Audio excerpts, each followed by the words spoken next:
Okay. Now she will give a brief introduction about the play. Hi friends, I am Kasturi from branch 1. We are going to do a play based on female infanticide. In this play, we are going to see about a poor family involving female infanticide, which is suffering from their daily living and discriminating female sex. Let's see a short and sweet play here.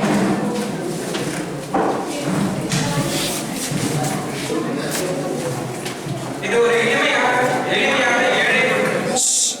இந்த குடும்ப தலைவர் ஒரு விவசாயி மற்றும் அவர்களுக்கு முதல் குழந்தை, அதாவது ஒரு பெண் பிறந்தது. அதனை கொல்ல வேண்டும் என்று அனைவரும் நினைத்தனர். ஆனால் அந்த தாய் இந்த அழகான பாசத்தினால அவங்க கொல்ல வேணாம் முடிவு பண்ணது. அடுத்ததாகவும் அவங்க இரண்டாவது குழந்தை பிறந்தது. என்ன நடக்குதுன்னு இப்ப பார்க்கலாம்.